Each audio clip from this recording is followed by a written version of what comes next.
أعوذ بالله من الشيطان الرجيم بسم الله الرحمن الرحيم الحمد لله رب العالمين وصلى الله على سيدنا محمد وآله الطيبين الطاهرين اللهم اخرجنا من ظلمات الوهم وأكرمنا بنور الفهم اللهم افتح لنا أبواب رحمتك وانشر علينا من خزائن علومك يا أرحم الراحمين اللهم علمنا ما ينفعنا وانفعنا بما علمتنا وزدنا علما. My brothers and my sisters, Assalamu alaikum wa rahmatullahi wa barakatuh. We have been moving along the path of creating this map of going to Allah subhanahu wa ta'ala. A map that we can abide by day. A map that by the end of our course, we know how to get from A to Z by our own terms.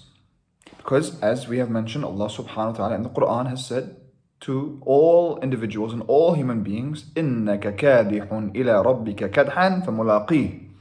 You are moving towards your Lord and you will inevitably meet Him, as I tell you every single night to drill it in. And we want to be of those who die before they die, the death of the ego before the death of the body, so that we can wake up. As Imam Ali alayhi salam says, those who wake up after they die are most people. We want to wake up before we die, so that we're not living in this dream world. In the next few nights, I'll be speaking about the Sayru Suluk in a much more detailed fashion. And we'll be talking about the method of ilm, iman, irfan. Knowledge, faith, and gnosis. Irfan being something many people fear, but inshallah, when I get to it, I'll explain exactly what we mean. Ilm, iman, irfan. And we'll begin with the ilm, knowledge. Knowledge must be defined. We cannot take any step towards Allah without first embarking on the idea of knowledge and the pursuit of knowledge. And this is not just for a student of the Hawza or university or anyone else, but this is for all people. Knowledge must become a priority for all. That Rasulullah's faith, Rasulullah's mission, Rasulullah's message was focused around the idea of all of us, each one of us, seeking knowledge in their own capacity. So we want to first understand what knowledge is, what knowledge means, and we go from there, inshallah. Knowledge is that which if you do not have, you cannot take the next step. Nothing in your life, no movement can happen. No movement can take place if it does not begin with some form of knowledge. You must know before you move. If there was a lion behind me, I would want to run away. But I would not run if I didn't know the lion was there. How scared would someone be when there's a lion behind them? Death is so close. But when you don't know that the lion is there, why would you move? Which means your life hangs in the balance. If you don't know, then your life's in danger. You might become prey. So the first step is with knowing, with knowledge. And this is how we'll be going on the next few nights, inshallah. And from knowledge, once we complete the idea of knowledge, we move on to iman and faith, and then we move on to the idea of irfan, through the ideas of the major philosophers, inshallah, which have relied on the traditions of the Ahlul Bayt. We'll begin with the hadith of Unwan al-Basri. Unwan was someone living in the time of Imam Sadiq alayhi salam. And this hadith is a very special hadith. It's a long hadith. I'm not going to narrate all of it, but I'll narrate the part that I want to mention concerning knowledge. Sayyid Ali al-Qadi, he's a great arif, mystic of the last century. He focuses on this hadith and says that it's important to always even carry it in your wallets or in your pockets at all times because of the depth of the hadith and the blessing of the hadith. Unwan al-Basri was living in the time of Imam Sadiq alayhi salam. And he was 94 years old. So his story really shows us that it's never too late to start. He was a great scholar, someone who had been studying for many years, studying for decades, but he was a student of Malik ibn Anas. Okay, he was a scholar. He's the head of the Maliki school of Islam. He was living in the time of Imam Sadiq as well. Anwan was his student, was his disciple.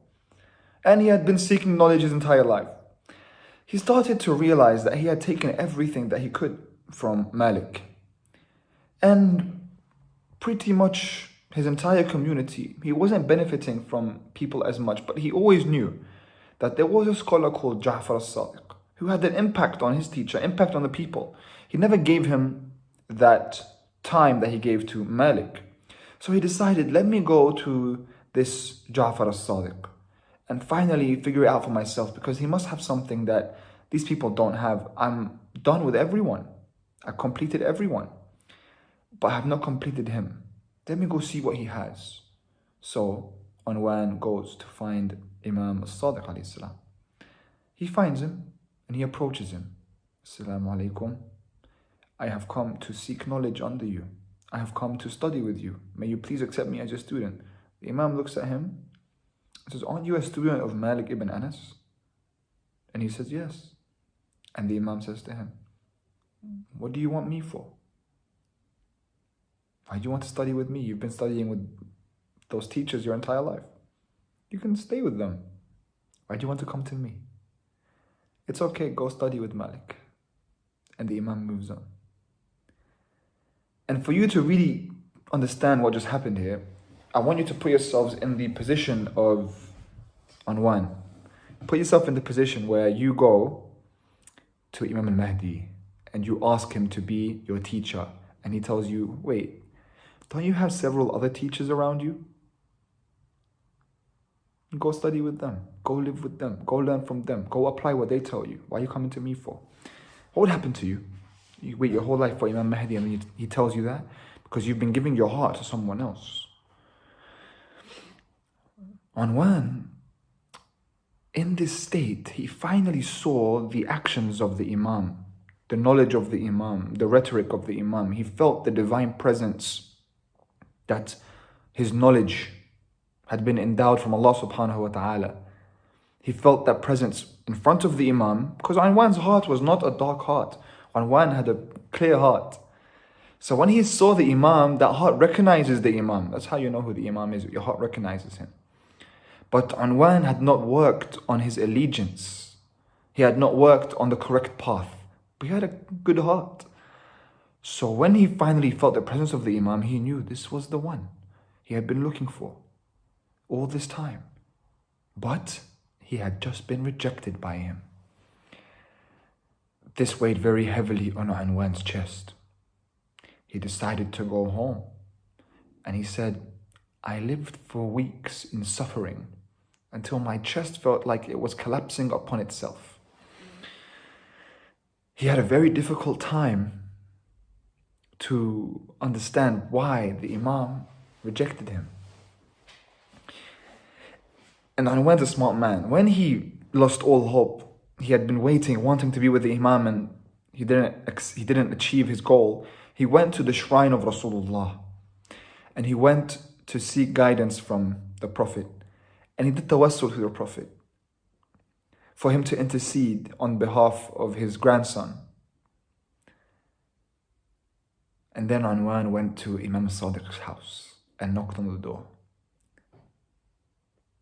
And Imam Sadiq alayhi salam had a servant who opened the door and told him that the Imam was busy. And Anwan said, very well, I'm going to wait outside. And he sat and waited. That's the kind of attitude that you're going to have if you want to travel on this path. You can't take no for an answer. I know someone, a friend of mine, who was on ziyarah, and he felt like his heart was not bowing down in the presence of the Imam in Karbala. So on the last night before he left, he told me he was going to sit Bain al-Haramain and wait until the Imam accepted. And he's not going to move until the Imam accepts his ziyarah, and then he will leave. And he sat and he waited and he waited and he waited until finally his heart became humble and his tear dropped from his eye. And then he got up and said, thank you, Ya Imam. And he walked off. He went home. This is the kind of attitude you're going to have. And he sits down. Anwan sits down outside the house and waits until Imam Jafar al-Sadiq comes and opens the door and says, Anwan, come inside. Anwan comes inside. Then the Imam says, Ajlis, ghafarallahu lak. You can sit down. May Allah forgive your sins. So Anwan goes to sit down.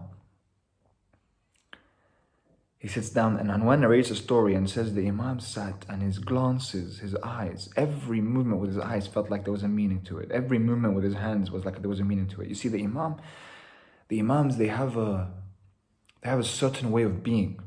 You see how Imam Ali alayhi salam, when he would walk, Salman would walk behind him, he would step upon the footsteps of Imam Ali alayhi salam, because he felt like there was a reason why the Imam walked this way, not that way. If you see the men of God, they have reasons for small minor things they do. You look at Sheikh Bahjat, for example. He would always walk looking down, walk with his eyes to the ground, but then sometimes he would stop and he'd look up at someone as if he had some sort of business with that person. Or if he was giving a lecture and there would be 5-6 people that he'd just continuously look at. Even his glances, his eyes, they had certain meanings. Here, it was no different in front of Anwan. And here, he said, if it had only been up to here, the meeting, then it would have been enough, because the Imam told me to sit down and he prayed for me. He said, may Allah forgive all my sins. And that's enough, because that means all sins are forgiven when the Imam prays for you. But he said, Imam Sadiq said, tell me, what do you need?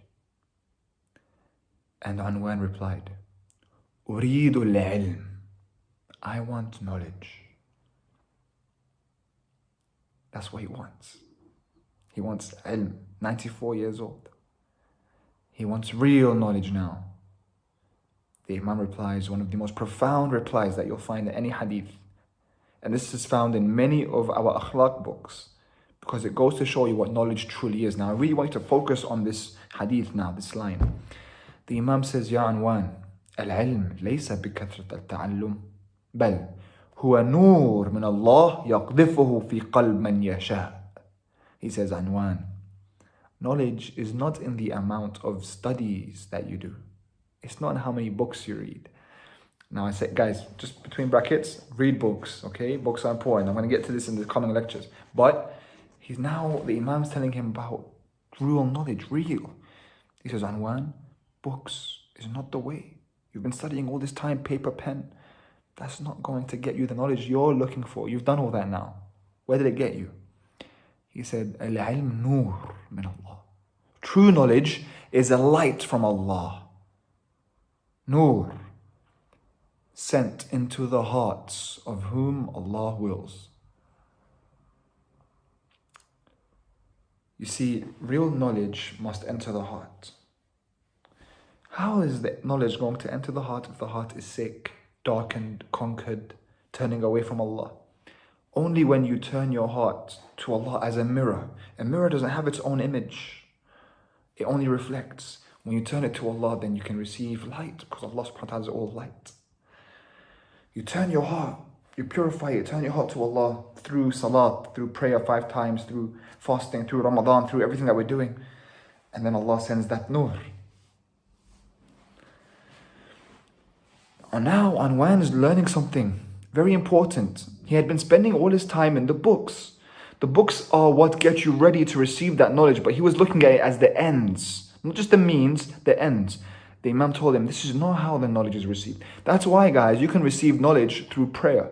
You can receive knowledge through obedience, through humility, with a humble heart. How many people have you met in your life? I remember my grandmother, she was an illiterate woman, an old lady, but she was so smart. She had so much wisdom, so much sincerity. That knowledge was given to her in her heart, I'm certain. These people, they have different levels of the light that enters the heart. Then Imam Sadiq replies and continues with Anwan and says, إن أردت العلم فاطلب في نفسك حقيقة العبودية. If you want knowledge, Ya Anwan, then you must demand within yourself, you must seek within yourself the reality of worship, the truth of worship, the reality of devotion. What I want to focus on here is how the Imam says, if you want knowledge, you must seek within yourself. So it's not something on the outside of you, it's something on the inside of you. Seek within yourself. So it's an inner journey. It's happening here, inside. The journey to Allah subhanahu wa ta'ala, the journey of knowledge happens inside us. When we want to acquire the names that I've been speaking about, God's names, it happens inside us. The fitrah that Allah placed inside us, that is attracted to these names, that wants to go to these names, wants to acquire these names. One of these names is Al-Alim, one of Allah's names, the name of knowledge. Something that you can potentially wake up and awaken inside you. And then you begin to see what I mean by all these different hadiths that I've been sharing with you. Like تَخَلَّقُ بِأَخْلَقِ اللَّهِ, to have the akhlaq of Allah, acquire the names. Or لِلَّهِ رِجَالٍ إِنْ أَرَادُوا أَرَاد, Allah has name, Allah has men. If they want, He wants. When they desire, He desires. They have aligned their wants. They have aligned their needs. Allah has men. When they need, He needs. When they demand, He demands. Because they have aligned it with Allah subhanahu wa ta'ala. And here, this is where I want to read to you this hadith from Kumail ibn Ziyad. Kumail, he says that on one of the nights in Kufa, Imam Ali, he took me outside. He took me by the hand and he took me outside. He looked like there was something weighing heavy on his chest, and he took me out to the outskirts of Kufa until we were alone. And then he sighed a big sigh. And he began to speak to me. And here I wanted to read this hadith for you because it shows you what I mean by knowledge. Here. The Imam takes Kumail and then he points to his heart and he says, "Ya Kumail, these hearts are containers. The best of these containers, they can retain content of knowledge. Kumail, people are of three types, only three. All people, you can summarize them into three categories. You have the learned of Allah, the scholars. You have the students on the path of salvation. And you have the riffraff of society. You have the learned, the student on the path of salvation, and the riffraff of society, basically the waste of space. He says, these people, they follow every croak of crows, and they bend as the wind blows, never benefiting from knowledge. He says, Kumail, al-ilm khayrun min al-mal, al-ilm yahrisuka wa anta tahrusul mal. Kumail, wealth is not as important as knowledge. Knowledge is more important than wealth. Knowledge protects you whilst you protect wealth. You protect your money, but knowledge protects you. The more you spend of your money, the more you lose it. The more you spend of your knowledge, the more it increases. The hoarders of wealth have died. People who have been gathering money all their lives, they die. Whilst learned men, they exist forever. Their bodies may have disappeared, but their teachings and their wisdom is engraved into the heart. Then Imam Ali points to his chest and says, here is an abundance of knowledge. I wish it had true recipients and true adherents. I would have imparted this knowledge. He was looking for someone. He was looking for those that he could give all of this in his heart to. That's how deep it was inside him. He said, by Allah, they are few in number, these people of knowledge, but they are great in esteem before Allah. Though Allah guards His truth through them and entrusts it to them until they entrust it to those like themselves and sow the seeds into their hearts. These people, they live on earth with their bodies, but their souls are on a higher plane. Then the Imam says, alas, how keen I am to meet them, and how I yearn to see them. And then he withdrew his hand, and he told Kumail, you may leave when you like. This is a very deep hadith. It weighs heavy on the heart, because it shows you that knowledge is not just about having information, it's about how you become as a being. It transforms your being. That ilm, someone with knowledge, is someone who protects the religion of Allah. You are either going to be someone who is learned or someone who is learning on the path of Allah, but There's no third. Third is a waste of space. So you're always either learning or you're learned. Teaching or being taught. That's the path. It has to be one of these at all times. Or you look around us, guys. How many people are living their lives just growing their bank accounts, growing their money, growing their name, their reputation? Imam's saying knowledge, and knowledge is not in how many books you read. People think they have knowledge when they read a lot of books. It's not about that. It's not about information. It's about something to do with the purity of your heart. That's why the Imam, in his munajat, he always would say, he speaks to Allah in that way. He says, Ya Allah, Anta al-Kareem, Ana al-Bakhil. Anta al-Kabir, Ana al-Saghir. Anta al-Azim, Ana al-Haqir. I am the low, you are the high. I am the small, you are the great. I am the stingy, you are the generous. He would break himself down, but then he'd go outside and he'd go and fight Amr ibn Abdul Wid. And the Prophet would say, Baraz al-Iman kulluh ila al-kufri kullih. All of Iman has gone to fight all of Kufr. Well, how did he become all of Iman? Through this humble heart, received all that knowledge. So you have to break yourself in front of Allah. Be in absolute poverty in front of Allah. And then amongst the people, then you have to acquire that position where you are representing Allah. Khalifatullah. So then it's okay for you to say, I am going to do this, I'm going to do that, I'm going to do that. But that I is not independent. It goes back to Allah. You go and you fight against tyranny in the name of Allah subhanahu wa ta'ala. So you're Khalifatullah, but in the context of Abdullah. You see, sometimes someone wants to fight against oppression for their own selves, to make themselves a hero.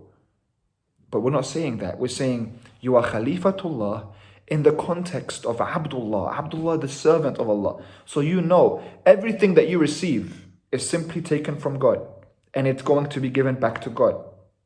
But you yourself, when you go and you fight in front of any of the enemies of Allah on earth, through that knowledge, that light that's entered your heart, you do that in the context of the servant of Allah. And this is the idea. Imam Ali cries in the mihrab at night time, and then goes and fights against the greatest warrior in Arabia in the daytime. But he acquired his strength in that nighttime. This is a whole different concept than you relying on your own self through yourself. This is relying on yourself through Allah. And so we understand what Imam Ali means when he says, even if my enemies would fill the entire earth, I would not care or feel lonely or feel scared. Ma balayt wala tawahasht.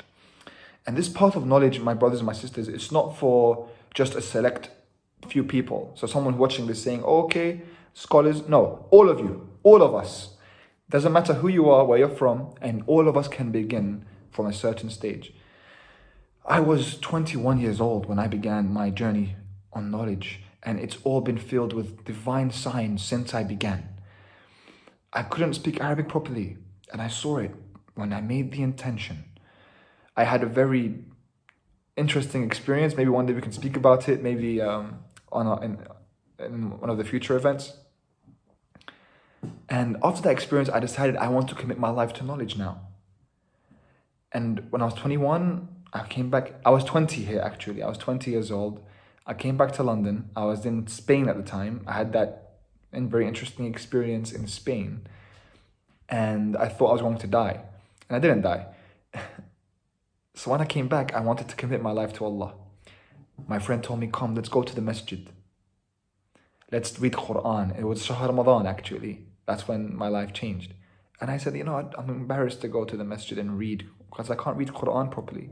They said, no, we'll try. And we sat down. And there was a group of small children, 10-year-olds. And I sat down with my beard. And I'm trying to read Quran with them. And it was Surah Al-Mulk. And I could barely read. And we all sat with each other. I could barely read Arabic. I was reading with them, Tabarak alladhi biyadihi al-mulk. And that's why this surah means a lot to me.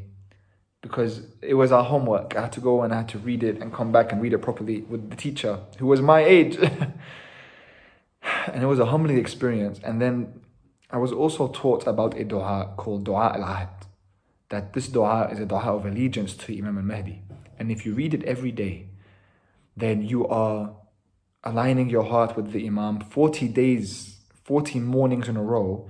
Even if you die, you'll be raised up to be with Imam Mahdi when he returns. So I started reading that dua, waking up in the morning every day and trying to read the Quran. And I remember that's when everything changed for me.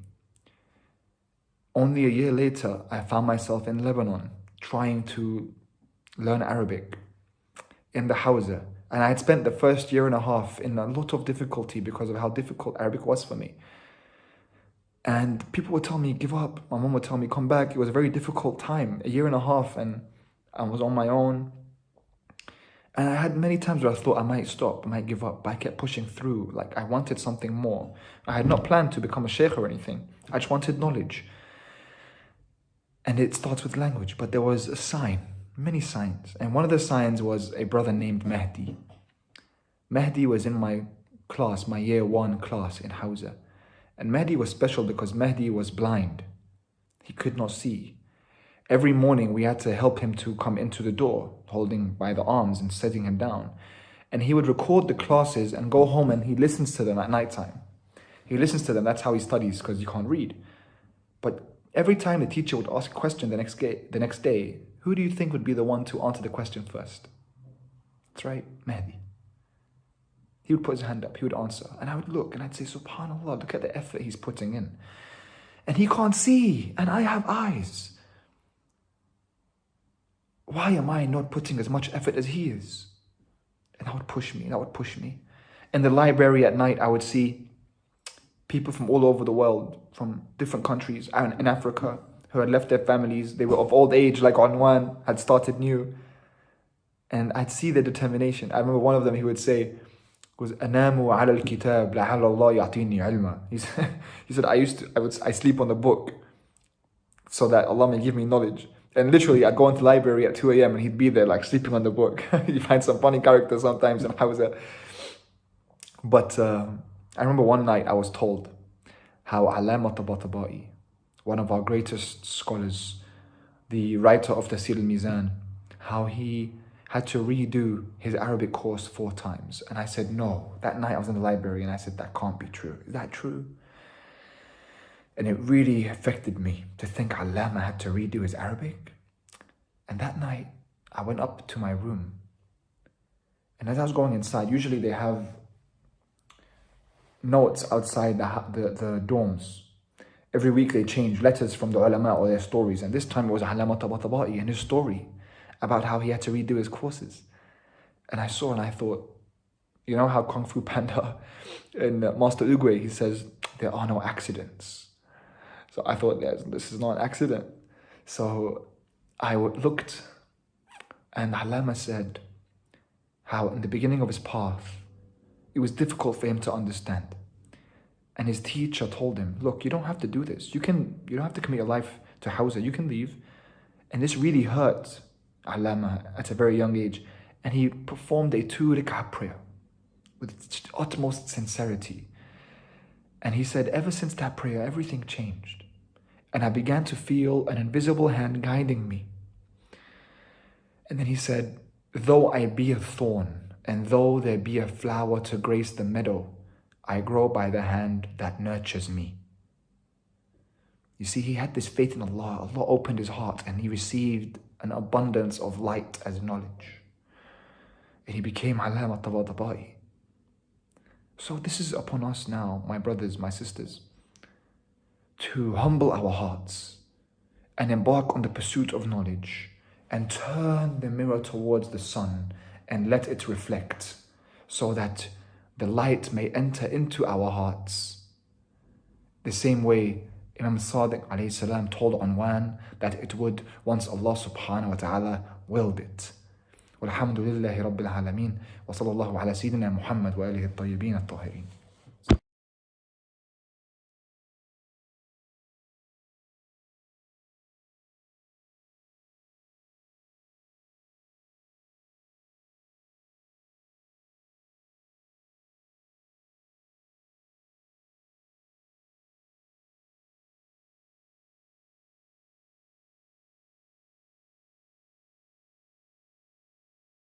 إن الله وملائكته يصلون على النبي يا أيها الذين آمنوا صلوا عليه وسلموا تسليما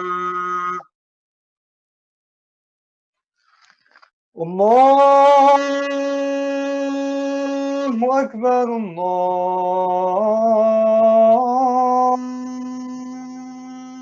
أكبر الله أكبر الله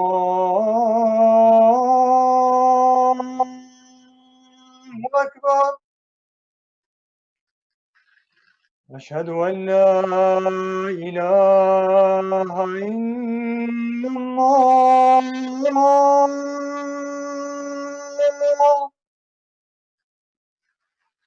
أشهد أن لا إله إلا الله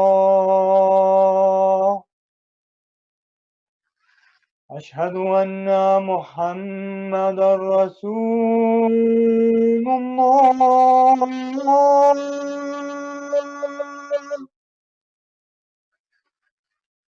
أشهد أن محمدا رسول الله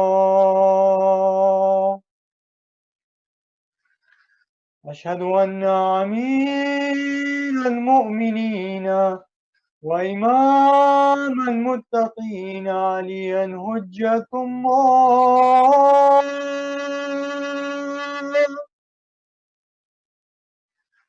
أشهد أن أمير المؤمنين وإمام المتقين عليا ولي الله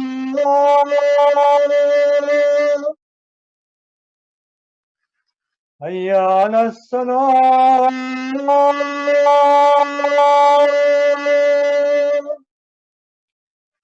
هيا على الصلاة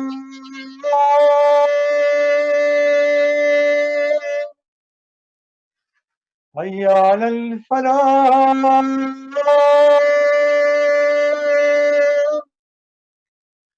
هيا على الفلاح هيا على خير الأمل هيا على خير الأمل الله أكبر الله أكبر لا إله إلا الله لا إله إلا الله إن الله وملائكته يصلون على النبي يا أيها الذين آمنوا صلوا عليه وسلموا تسليما